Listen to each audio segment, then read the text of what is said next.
Hello and welcome to another video from Rob and Ian Back to the Theatre. Now, Ian's not with me today. He's gone to Wembley to watch some football, but I'm here with one of my favouriteest singers of them all, and that is Miss Naomi Eyers over in Melbourne in Australia.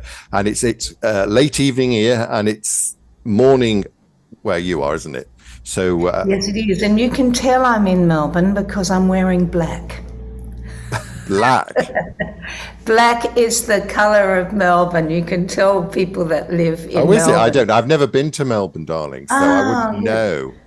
The rest No. of Australia goes, oh, yes, you're from Melbourne, aren't you? You're in black. But we, Although our greatest export recently deceased, the Dame, she was a colourful girl. Yeah, she didn't wear yeah, black. yeah, Dame Edna Everage. Yeah, fabulous. And wasn't Barry Humphries magnificent? He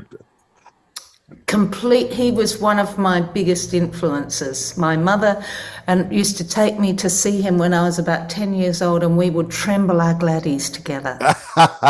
You and I first met years ago, back in the 1980s, because you created the Australian girl group, of whom I'm a massive fan, the Fabulous Singlettes. But before we talk about the Singlettes, I want to go right the way back to your beginnings in Adelaide and ask you, when was it you first realised you had an above average voice? I have to say it was when I met my first husband. Ah, You don't know this tale, do you? no, I don't think I do. Look, I've always been singing. I think my mother told me that I was singing before I was speaking in my cot. I used to sing songs. But I think I was about 18 and I went out for, well, look, I sang all through school. I did a Stedfords and I really enjoyed singing a lot. And anyway, when I was about 18 or 19, I was out with friends who had heard me singing in the shower while we were getting ready. And there was someone there playing in this cafe playing guitar, and they suggested that oh God, it's the suburbia. I live in suburbia. Suggested I get up and have a sing. And I did. I remember I sang a Carole King song. I think it might have been Sometimes. Oh no, You've Got a Friend, I think I sang. And the guy playing guitar said, "You've got a fantastic voice. And look, I've got a recording studio. I'd love to record you." And I thought, oh, he's just hitting on me. He was. And we married. He was my first husband. And anyway, he said, "Come and record something and you have a listen and see if you like it." And I'd never heard myself recorded so well. And it really sparked something in me. And from there, he was my boyfriend for a while, but then he went overseas. He went to America for a year. And I then had these recordings that I took to different recording studios. And that set me up as a session singer. They could hear that I'd had experience in the studio, but at the same time I was also singing in bands. So back then we had a real live scene, and I would do weekend shows, weekend gigs, and Friday nights. I remember I'd go from 9 till 12 at one gig, and then from 2 till 5 a.m. at another. We were young. So I believe from what I've read, you were doing an awful lot of session work in those early days. I was. For TV and for recordings and all sorts of artists. Was that mostly background vocals? Look, back then we had there was a lot of protection for Australian artists. Our union had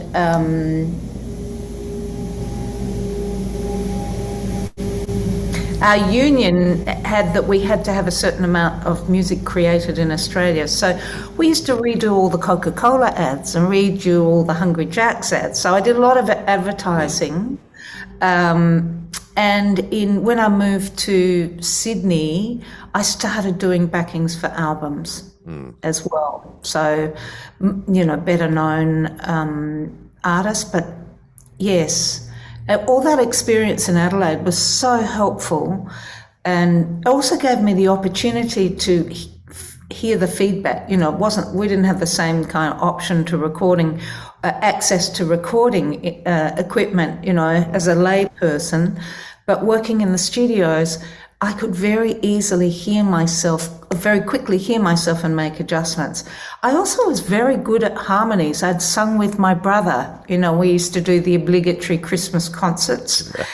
And I just had an ear for harmony, and I had an ear for mimicry, which I have since discovered is why working with other singers is why some people actually are, develop, because they can hear and they can mimic and manipulate their voices. So, look, I was very fortunate in that little town of Adelaide to have the opportunities to hone my craft, to develop. And there was only one other singer in town that used to do a lot of work. Her name was Lisa Edwards. She ended up singing with John Farnham, who's one of our iconic singers here. Yes, of course, yeah. She's been singing with him for must be 30 years, yeah. And when I've been mooching around YouTube, I've discovered clips of you with Stormy Monday and Supermarket. The two kind of with those groups, did you kind of sing just popular hits of the day? Well, Supermarket, I was just in there as a dip. This is how I met Lisa Shipley, who we eventually got together for the Fabulous Singlettes. Lisa had been their lead singer, and they were a touring band around country Australia, and it was just hits. Before that, I used to be in what we called a 60-40 band in Adelaide. That's when I first got started, and I would have been 18.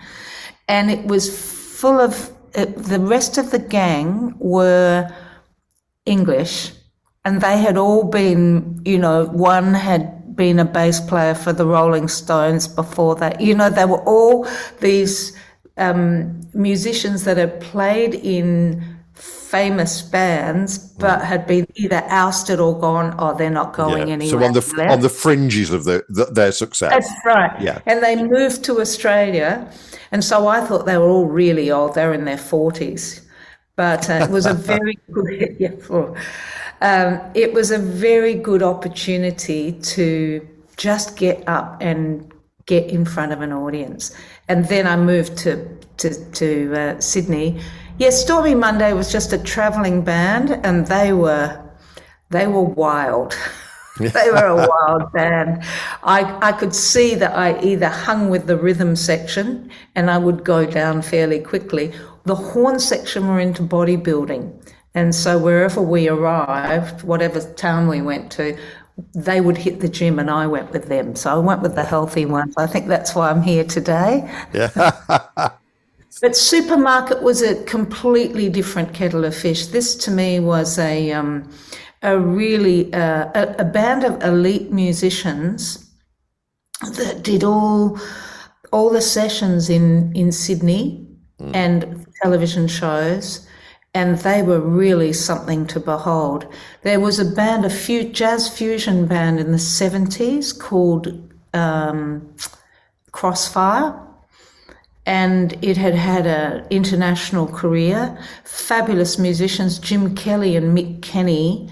Jim was the guitar player and Mick was the keyboard player. Mick was an extraordinary arranger. The musicianship was off the charts. And I knew that I had to leave Adelaide. People were saying to me, "You're the best singer I've ever heard." And I thought, well, that's just absolute rubbish. I've never sung anywhere or been anywhere. And part of my reason to move to Sydney was to work with better musicians, work with better singers, try and develop. And so the opportunity came up to sing with Supermarket. It was a 16-piece kind of funk, soul, gospel, jazz mixture of 16-piece with 5 horns, and it was fabulous, and 4 singers. And one of the singers dropped out, and she was a soprano. Now, I had quite a low voice at that time. And they asked me, could I, because I was doing sessions with some of them, could I sing high parts? Could I sing the high part? And I went, oh, yeah. No way in the world. But I thought, I'm going to do it because I want to work with those people. They were such extraordinary musicians, and I knew I would be challenged, and I knew that I would have to lift my game in order to fit in with that outfit. I don't know if I ever reached the expertise of some of those musicians in there. They really are fabulous musicians. So we go from you being in the live bands. So how did it come by that you created the Fabulous Singlettes from all that live work you'd done with various musicians? I actually was in the supermarket when the idea for the Fabulous Singlettes came up, and it was one of those things that, you know, various bits and pieces in my life, that everything conspired, a bit of synchronicity, serendipity. A dear friend of mine called David McLeod, who's a singer in Sydney, he and I used to do the Newtown pub, which is a gay pub in the 80s. And the two of us used to do very, very bizarre act. We had a parrot with a bottle up its arse, and I had a whip. Oh. I used to do Dr. Long John on the piano, and it was an upright piano. So we did this kind of crazy show together. Anyway, he gave me for Christmas, he gave me a book on the girl groups. And I was on tour with Stormy Monday just for that little section in the back of the car with the horn section, driving. And I was reading about the girl groups, The Story of a Sound. I don't know if you can still get that book, but I was utterly fascinated by the outfits, the fact that 3 girls or 5 girls wore the same dress no matter what their size. Yeah. I just thought that was the campest thing ever. And then I started reading about the music, and this was music I hadn't really heard. In Australia, because of this Australian content that was required by our union, everything had to be re-recorded by Australians. So I had never heard the original. We heard a bit of it. It was like I had older sisters, so I heard a bit of this music, but most of it was not done by the original girl groups that I listened to. That was done by covered by Australian artists. So once I got back off tour from Stormy Monday, I went seeking someone who might be able to, and I found an archivist. His name was Jerry Mulligan. Gosh, that brain cell still's there. And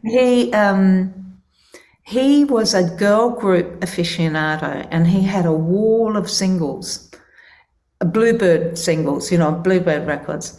And I was reading through, going, have you got this one? Have you got this one? He had the originals.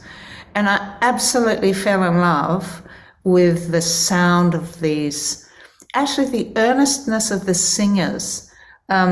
And maybe that one, It's like, I didn't hear those particular sounds done in that way in the re-recording and the covers. So just that combination of the outfits and the songs that people in Australia had not been exposed to in the original form. But also I was a big Bette Midler fan. Yeah. And the three big ones for me, influence was Dame Edna, Joan Rivers, and Bette.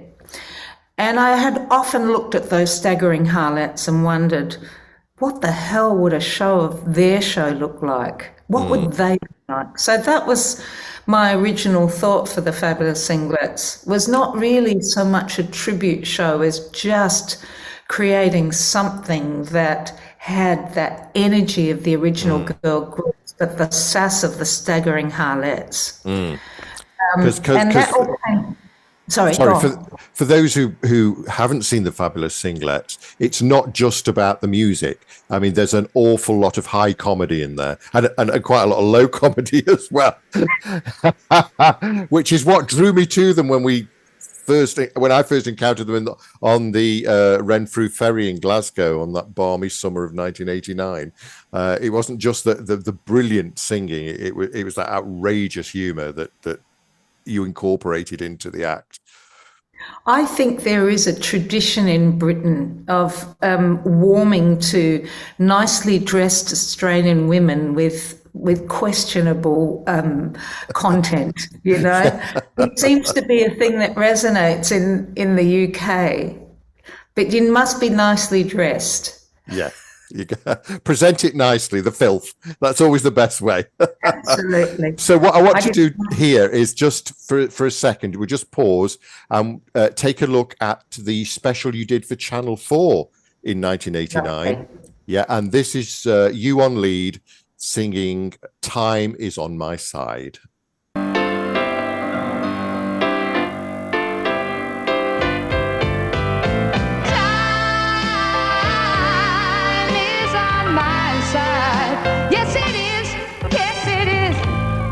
Now you're always saying that you want to be free, but you come running back.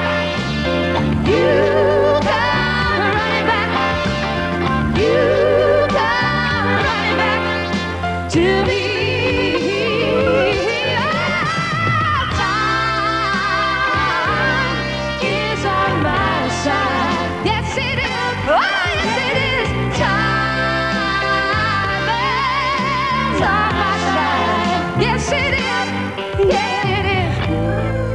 Now you're searching for good times, but just wait and see.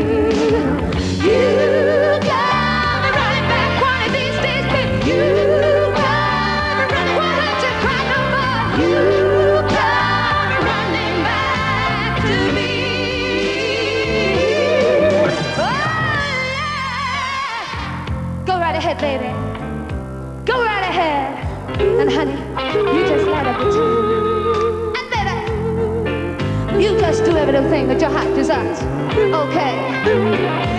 But just remember, I'll still be around. And I know, come on, I know. You're gonna come back. You're gonna come back. I'm knocking on my door. Time. He's on my side. Oh, yeah.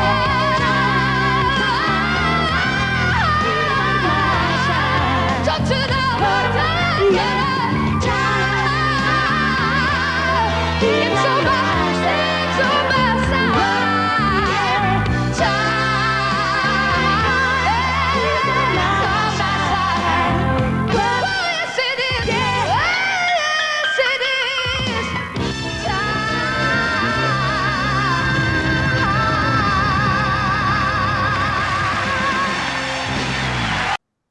So the original Singlet show was Kinsella's Restaurant Theatre in... Yes, in the famous Oxford Street. It was a particular time in the 80s. Actually, I met Peter Allen there on the steps when I was going to have a look at the venue. Gosh. Yes, he had a scarf on and he was very flamboyant and lovely. But yes, Kinsella's used to be a funeral parlour and it was at the top of Oxford Street. So this is the real, the dawn of drag, the Priscilla. This is the dawn of drag on Oxford Street, very famous street in Sydney. Priscilla is the Queen of the Desert, is based in Oxford Street. I know the pub. So we're at the top of Oxford Street. It was this beautiful old funeral parlour that they had turned into a gorgeous restaurant on the bottom floor, and it had 3 floors. The middle floor was their cabaret room, and they had a smaller kind of,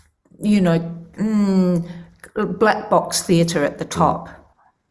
And when we came up with the idea of the Fabulous Singlettes, Wayne Finlay, who was then our musical director, approached Graham Blundell.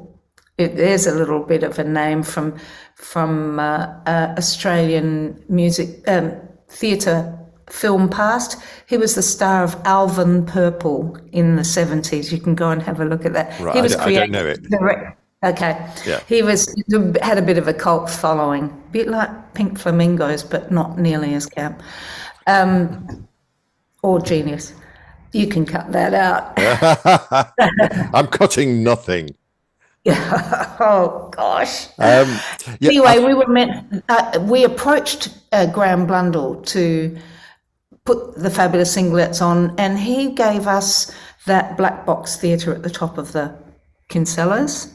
But at the time they had, funnily enough, a Bill Kenwright production of Up and Under. Yeah. That was going on in the main Cabaret theatre, and it died a death. Oh dear. Absolutely died a death.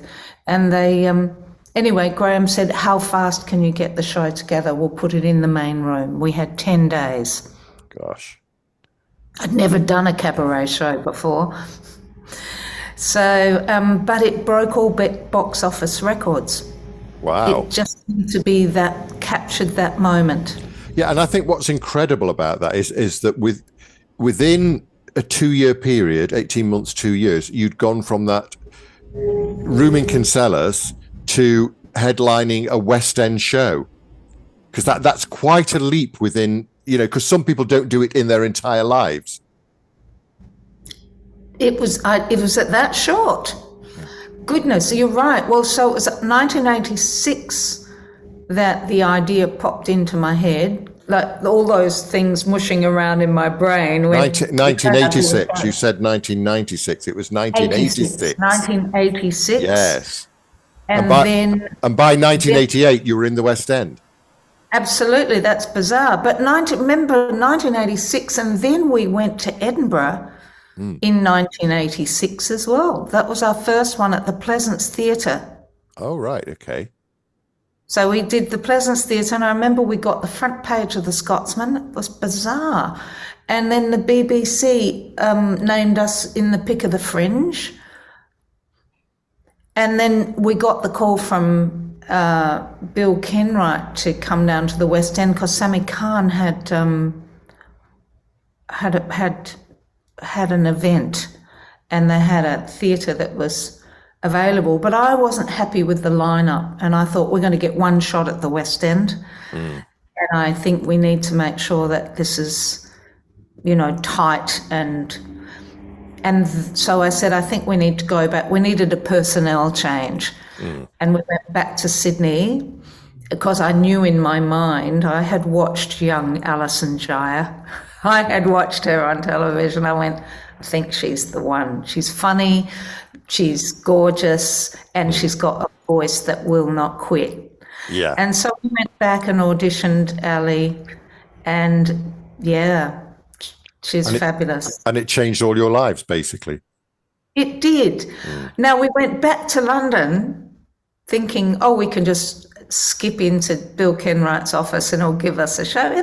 It was just a moment. He had a dark West End theatre. And of course we got back there and there's no dark West End theatre. So there we were, 3 Australian girls in a flat, a bit like the BBC special. We were working in a pub in Mayfair. Oh, gosh. Just like many other Australians. But then the opportunity came. Yeah. And that there was a situation where he had a dark theatre and there we were ready to put a show on. And I think it's fair to say you developed a cult following, really. I think we did. I think we did. I know certainly in Sydney we had this cult following, and it happened in various places, like it happened in Berlin as well. One of the sad things about the Sydney, I remember Kinsellas, we had a lot of friends and fans that worked in Kinsellas and worked around Kinsellas, but with the AIDS epidemic, we lost about 80% of them. Oh. It's tragic. Yeah. Absolutely tragic that there were many friends in that time that we lost. But out of all that tragedy, you've came forward and you dominated, certainly over here from about 1988 or whenever you came over till the early 90s. We couldn't get rid of you, could you? You were on our TVs constantly. You were touring constantly. You had 3 shots at the West End. So, it was all amazing, really. It was amazing. And I didn't recognize that at the time, but in hindsight, how did we do that? I've had people say, how did you do that? And it's like, I don't know. I think it was just timing. And again, dressed to the nines with filthy dialogue. Not really filthy, but questionable. Yeah. And I think it always helped because the press would always print photographs of you. And I think it helped with that classic beehive image, which never dates at all. It just never dates. A beehive never goes out of fashion, does it? And I just think there was an image that the press felt they could push. I think so. Yeah, there was talk that we were drag queens for quite some time. And that was kind of before. It's never been disproved.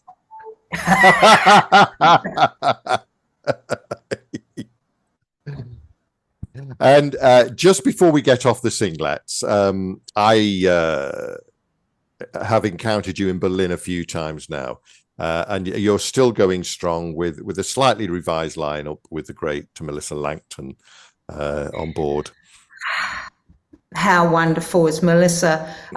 People in London would remember, those that remember the Fabulous Singlettes would remember Alison. But when I look at the actual time span of the Fabulous Singlettes, Melissa has done it for 25 years. Wow. Well, what I want to do is I want to go to Berlin, because this footage was recorded in Berlin, because you developed it from the 60s and you introduced a 1970s section for your finale. And this is you and Melissa and Diane, I think. No, I don't think it's Diane. No, it's one of the others. Anyway, it's you on lead yet again doing Lady Marmalade, and you are absolutely brilliant. It is. Yeah, it is Diane.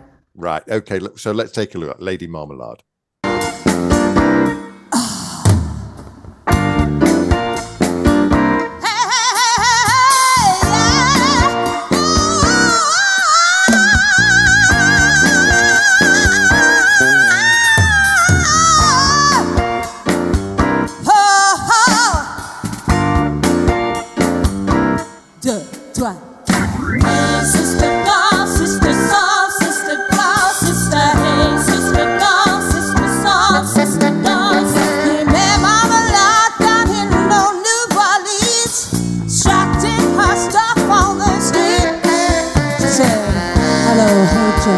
You want to give it a go?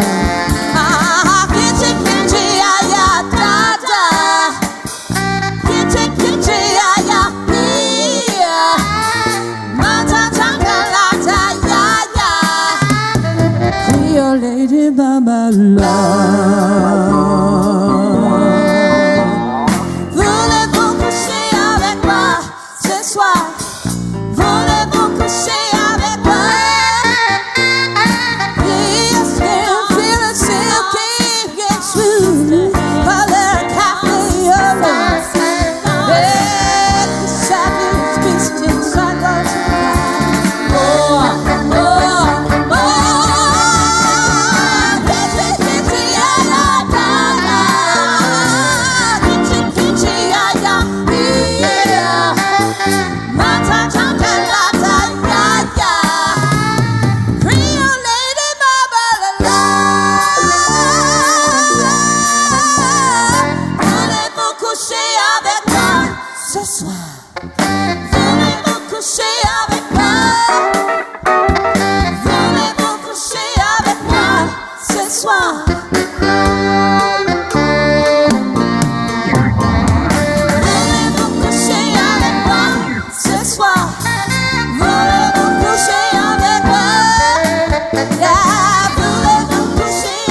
I think that was brilliant, and I will always make an effort to see the Fabulous Singlettes wherever they appear. I mean, you don't do it so much now, do you? But No, should well, you?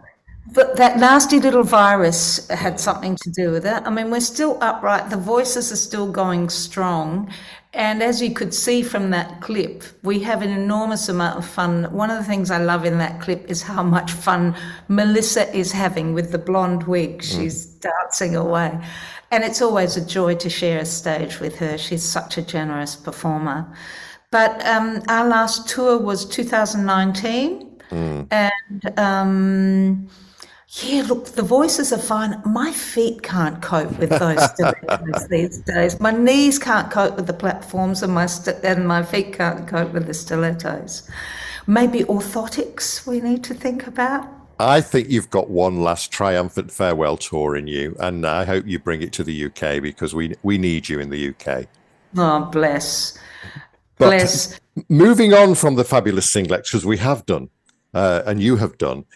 I've got a fabulous album called Naomi Eyers Live at Ronnie Scott's, and it is a wonderful jazz fusion kind of album.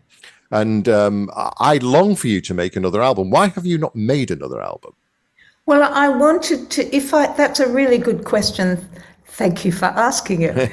I felt that, look, that was just an album of covers and things that maybe there's a couple of originals. I haven't done a lot of songwriting in the last 10, 15 years. And I recently got back to songwriting, and I've had a very prolific period in the last six months. I've written a lot of songs. I've been writing, every week. And feel like I'm just honing my craft again. And there's a couple of, the thing about songwriting, it's quantity, and then you get about 10% of something that's worthwhile. So what I'd like to do is just continue writing, and I'd like to do an album of originals. So that's that's my next project. So I've actually started it, and my other half happens to have a recording studio next door. How lucky is that? I know, coincidence, hey? But most of the work is being done here. I've got my own little studio in another room in my house. And yes, so that's the plan. Well, please make it happen. Yes. Well, I'm writing a couple of Christmas songs for Glamour Pussy for her Christmas show coming up here in Melbourne.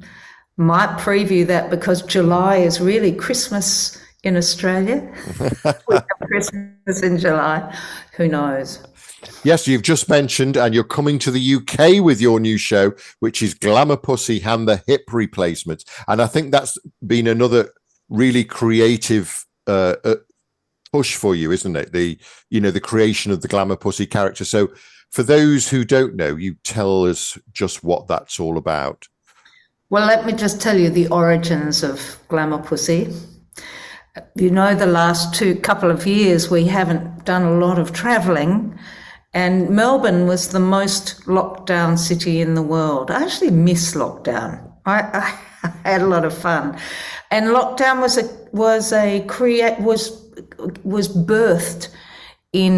born in lockdown number 4 or 5, I think. She emerged as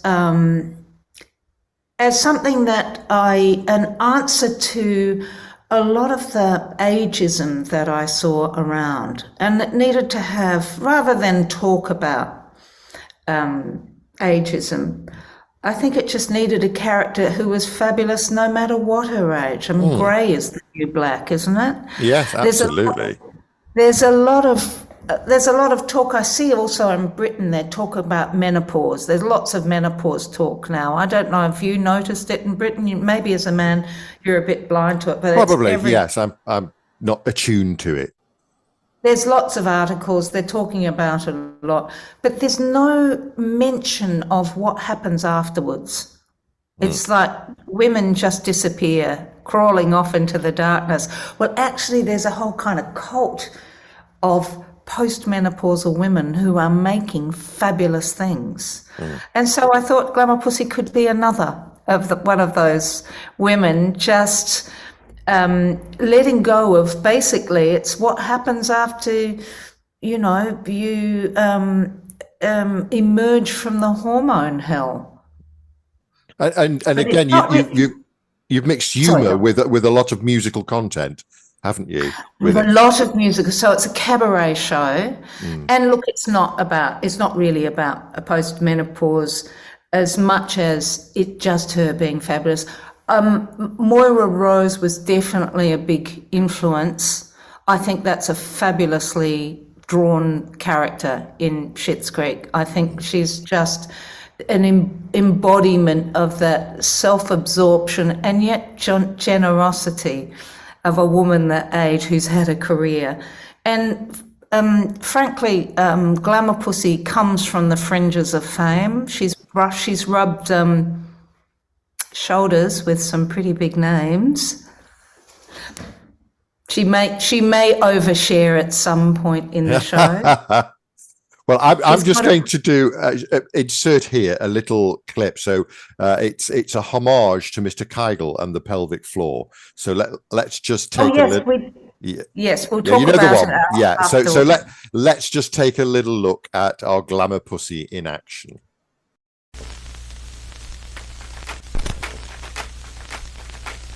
Boom, boom, boom, boom.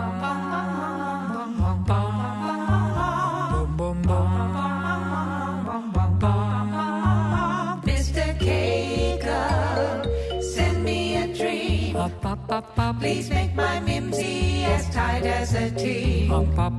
Just show me how I should be squeezing to overcome my mortal fear of sneezing. Kegel, I cautiously speak, 'cause even talking I'm springing a leak. Please pass on your magic touch, Mr. Kegel, tighten my crotch.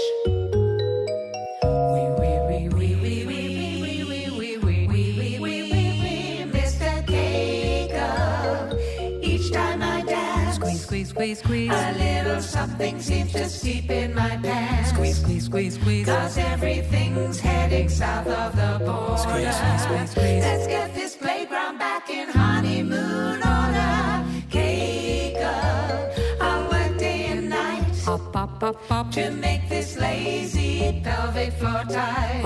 I'll even pause in midstream. Mr. Kegel, send me my dream.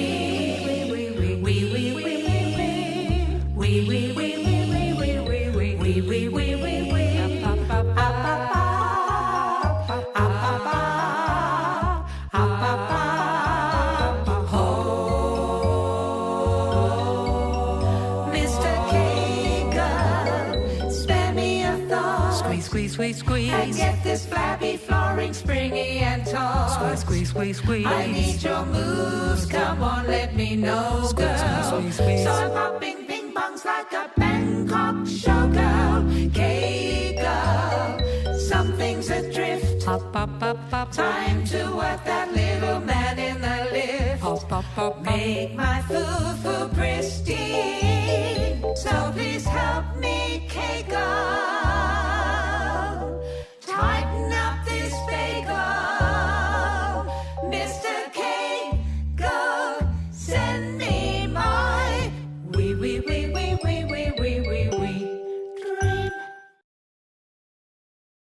Well, I do like to include the audience. I think they need to leave lighter, brighter, and just a little bit tighter. So we do. I do invite them to join me in the pelvic floor polka. Oh gosh. But the boys are, they often look a little bit bemused about what's that. And it's a very easy translation for them, the testicular lift. So they can join in. Yeah. It's not gender specific. I look forward to it with great pleasure. So Is the Glamour Pussy shows, are they constantly developing? Because obviously, Constantly. yeah, because Constantly. with a creative idea like that, it doesn't arrive fully formed, does it? Really? No, and that has been the challenge, because the Fabulous Singlettes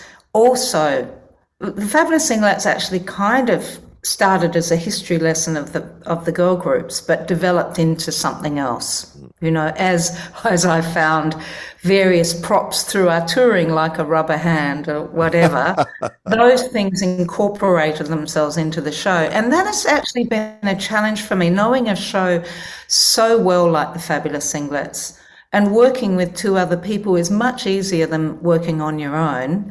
But Glamour Pussy is constantly evolving. And there have been less performing opportunities because of lockdown. When Glamour Pussy's first show was in January 2022, and it was the height of, it was a wave of infections. And so I had 8 people in my first show. Oh, gosh. And then, because we had number restrictions as well, and then I think we had one night where we were allowed to have a half full house, and that one was sold out. But it was it's a work in progress, but I have had the opportunities now. I've been working here in Melbourne to add things, and I'm constantly writing. Mr. Kegel is the latest edition, and I have a couple of other ideas, but also she's developing. If you look back at early Edna Everage, don't know if you've ever seen her early ones. Yes, absolutely, yeah. Adventures of Barry Mackenzie, she was not fully formed. No. Not into the magnificent dame that she became. Yeah. And that's the creative journey that all artists go on, isn't it? Well, I settled on Glamour Pussy. I mean, the underlying the basic sort of coat hanger of her being older is this idea that women become less and less visible as they get older. And she's an extraordinarily generous old dame and just loves to love her audience. And no matter what age or gender. And it's interesting that there have been younger men, women, we don't categorise anymore, do we? No. People of all shapes, forms and ages that have said, oh, that and made genders. Me feel good. Genders, yes. That have found them, that have laughed along, but also found them. There's some moments that I find very empowering for me. I wrote a show for me, basically. And why not? But the Fabulous Singlettes was for me too, for the music and the outfits. I mean, who doesn't love a dress up? Well, for me, your voice alone is worth the price of admission. I must say that to everybody. If you've not seen Naomi Eyers live, go and hear that voice live. It is amazing. Which brings me to the shows. Yay! Because you've got 2 shows in London, one at the Piano Smithfield on Wednesday, the 26th of July at 8 p.m. and the other at the Crazy Cocks, Thursday, the 24th of August at 7 p.m. Go and get those tickets, guys. Isn't 7 p.m. a nice time? Yes. I do love a matinee these days. Well, for the rest of us, it means more time in the bar afterwards, of course. But please do go and get your tickets for this, because it will be quite an event. Because you haven't performed in London for a little while now, have you? I haven't performed in London I came through with Women with Standards in 2006. And we went on our way to Edinburgh. We played at the 606 Club. Mm. Oh, that's right. I came to the 606. Yeah. But this is your new... that was the jazz stuff that you did at the 606. Correct. This is your brand new character, the Glamour Pussy herself. Yes. Yeah. And I'm coming to the Piano Smithfield. Oh, how fabulous. For those that are feeling like they want to join in the fun, I have prizes for the best mutton dressed as glam. Mutton dressed as glam. Well, Well, this is Glamour Pussy does embody that. All of her outfits, apart from the vagina dress, everything else is recycled and outfits that I've, upcycled to, because Glamour Pussy is a hardcore recycler. She's going to leave this planet, tidy it up and leave it in better shape than it was when she arrived. well, I'm very, very excited about you bringing Glamour Pussy to the UK. And I hope that the crowds will flock because, as I say, having seen you so many times in the Fabulous Singlettes, I just know it's going to be an absolutely cracking show. And I'm so excited that I'm actually going to see it because you've been doing it in Australia. Now I get a chance to see it in the flesh, and that will be fun. So I hope all the Fabulous Singlettes fans who remember you in that, I hope they all come to these shows because I think we're going to have a one big party. Absolutely. It's a lot of fun. I tell you what, it's a lot of fun for me. And the last few shows I've done, everybody's been up dancing. I've heard a little rumor that two of the original Fabulous Singlettes might be getting a reunion. What would you like to make a statement on that to the world? Oh gosh, I know I should say speak to my agent, but yeah, I'm very excited. Alison, the fabulous Alison Jaya, and I are going to do a gig together, which we have not sung together since, not in London, for 33 years. 33 years. Wow. I mean, 12 years old we were at the time. But it's one of those things that we've been wanting to do. She's such an extraordinary singer. And one of the great joys of doing the Fabulous Singlettes with her was to hear that magnificent voice, but also we had this very positive competitiveness on stage. Who could do it better? Who could sing it higher? It was always in really, good humour and positive and encouraging. So we decided, because I was coming through the UK, that we would do a gig together. And we have one show at the 606 Club on Sunday, the 23rd of July, which is before the Piano Smithfield Glamour Pussy gig. It is indeed, the weekend before. Yeah. Correct. I would love for some of the Singlet fans to come down. It will be a joyous event. I cannot wait to sing with her. I think it's quite extraordinary that both of us have had big singing careers, and our voices both our voices are really in fabulous shape. Doesn't always happen as we get older. No. But I'm so excited to sing with her. It will be such a great night. Well, I hope I can make it to see you both, because it would be wonderful to hear you sing together again after all these years. So that's several exciting things happening now. We've got two Glamour Pussy shows, and then we've got a one-off reunion with Alison Jaya. What more could we want for the summer? Get those tickets in the 606 Club for the Alison and Naomi show, and it is the Piano Smithfield and Crazy Cox for the Glamour Pussy and the Hip Replacements. So I'm so looking forward to the venues. Those shows will sell out, so you need to get in there, because the venues are not huge. They're perfect size cabaret venues. So would love to see you there. Come and enjoy the puss. Absolutely, as I always try to do. But I tell you what we'll do. We'll finish this here with another clip of the Glam One in action in Melbourne.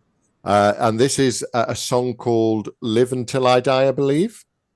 Yes, originally I think Frank Sinatra did this. It seems to be a fabulous theme for Glamour Pussy. She's going to live till she dies. Okay, thank you so much, Naomi, for joining me on this chat. And it's been an absolute pleasure. You know, I've been a huge fan of yours for many, many years. And it's great. always a delight to see you, Rob. Always. And welcome back to the UK for the summer. Can't wait. Okay, Me so too. take care, and here's the Glamour Pussy.